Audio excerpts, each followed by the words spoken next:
Land Cruiser آ رہی ہے، پتہ چلا جی ایک سیٹ صاحب کو الو بنایا ہوا تھا کہ مفتی صاحب کے لیے مجھے گاڑی چاہیے اور مفتی صاحب نے بیان میں جانا ہے تو آپ سے رابطہ کیا مفتی صاحب نے میرے ذریعے۔ اگلا بولے گا یار اب مفتی صاحب بیان میں جا رہے ہیں، میری لینڈ کروزر مانگی تو دے دو بھائی بیچاروں کو یار۔ اس طرح سے ہو رہا ہے کام، میں سمجھ رہا ہوں کہ اس کی اپنی ہے۔ اس طرح بہت دفعہ ہوا ہے۔ پھر جب میں نے پکڑا، میں نے سارے سیٹھوں سے معافیاں مانگی ہیں فون کر کر کے، بھائی میں نے کوئی گاڑی نہیں مانگی۔ کہہ رہے نہیں حضرت آپ تو ہمارے بڑے ہیں، لے بھی گئے۔ میں نے کہا یار میں پاگل ہوں یار، میں آپ سے فون کر کے گاڑی مانگوں گا کہ مجھے اپنی گاڑی دے دو کہ میں گاڑی میں سفر کرنا چاہتا ہوں؟ مانگوں گا تو میں خود ہی بول دوں گا نا آپ سے۔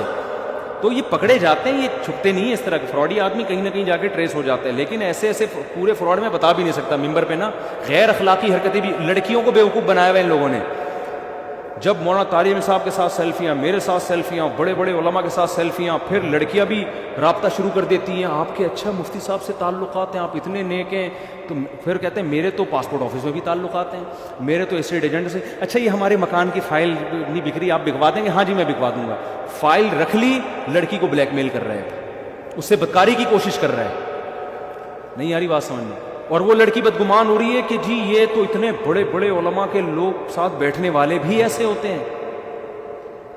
حالانکہ اس کو پہلے ہم سے پوچھنا چاہیے تھا کہ آپ مکان کی فائل کسی کو پکڑا رہی ہو، ہمارے ساتھ چائے پیتا ہوا دیکھ کے کسی کو، آپ کو خود خدا کا خوف نہیں ہے؟ ایک خاتون میرے پاس آئی بیچاری بھاگ کر کہ آپ کے نام پہ ایک آدمی نے میرے مکان کی فائل لی ہے اور اب مجھے بلیک میل کر رہا ہے کہ فائل جب دوں گا جب میرے ساتھ تنہائی میں رات گزارو گی۔ اور اس کی تصویریں مولانا طارق عامر صاحب کے ساتھ بھی ہیں، میرے ساتھ بھی، اور بڑے بڑے جتنی بھی مشہور لوگ ہیں، سارے علماء، بندہ دو نمبر ہے۔ ایک ہو تو ہم قصے سنائے نا، اور ایک تو ایسی بڑی فلم ہے، اس کا قصہ سنا دیا آپ بے ہوش ہو جاؤ گے یہاں پہ۔ اس نے تو ایسا گیم کھیلا ہے وہ میں بتا بھی نہیں سکتا۔ مجھے ایک بڑے قاری ہیں، بڑے مشہور قاری، انہوں نے بتایا کہ ایسے مجھے کہیں وہ قرات، حسن قرات کا مقابلہ تھا، انہوں نے بڑا خوبصورت قرآن پڑھا تو لوگ جوش میں آ گئے، لوگوں نے کہا قاری صاحب کو ہم ہدیہ دیں گے، لفافے وہ بھی ڈالر میں بھر بھر کے دینا شروع کر رہے ہیں۔ ایک چمچہ بن گیا میرا، ارے قاری صاحب، ارے بھائی لائیے لائیے جس نے بھی دینا ہے۔ کہہ رہے میں چپ بیٹھا ہوں کہ یہ ہے کون، بول بھی نہیں سکتے۔ پتہ چلا پی گیا نا۔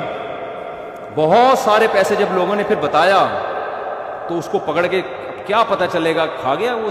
ایک چھکا مارا اس نے، پتہ نہیں ماشاءاللہ کتنے اس طرح لوگوں کو بیوقوف بنا رہا ہوگا۔ تو ہمارے ملک میں، دوسرے ملکوں میں بھی الحمدللہ، مسلمانوں میں اگر یہ صحیح طرح کہا جائے نا تو مسلمانوں میں الحمدللہ ٹیلنٹ اللہ نے کوٹ کوٹ کے دیا ہے۔ تو آپ کسی کے نام پہ بھی بیوقوف نہ بنیں، مالی معاملات میں ٹرسٹوں کے ساتھ تعاون کیا کریں جن کے باقاعدہ اکاؤنٹنگ کا ایک سسٹم ہے۔ میرے تو پرسنل اکاؤنٹ میں لوگوں نے ویلفیئر ٹرسٹ کے لیے پیسے بھیجنا شروع کیے تھے، میں نے ان کو اکاؤنٹ کا نمبر دیا، بھائی میرے پرسنل اکاؤنٹ میں جب آپ پاکٹ ویلفیئر ٹرسٹ کے ساتھ تعاون کر رہے ہیں تو ٹرسٹ کا نمبر دیا ہوا ہے نا، ہم نے ڈائریکٹ سیدھا وہیں بھیجے نا۔ آپ یہاں سے میں اگر ادھر ٹرانزیکشن ہوگی، ٹیکس تو مجھے بھرنا پڑتا ہے، اب جتنی بھی ٹرانزیکشن ہو رہی ہے ٹیکس میں اپنی جیب سے بھر رہا ہوں اس میں۔ اچھی بات ہے، چلو مجھے بھی ثواب مل جائے گا، لیکن ایک بتا رہا ہوں بات آپ کو۔ تو میرے پرسنل اکاؤنٹ میں اگر کسی نے بھیجنا ہے تو پھر وہی رقم بھیجے جو آپ مجھ پر اعتماد کر کے بھیجنا چاہ رہے ہیں۔ اگر آپ کسی اور پہ، پاکٹ ویلفیئر ٹرسٹ میرا ذاتی ٹرسٹ نہیں، ہاں مجھے اعتماد بہت ہے اور میں بہت ساری رقمیں خود پرسنلی بھی انہی کو دیتا ہوں، تو ڈائریکٹ انہی کو۔ تو مالی معاملات میں بھائی کسی کی داڑھی پگڑی، چہرے کا نور وور دیکھنے کی بالکل بھی ضرورت نہیں ہے۔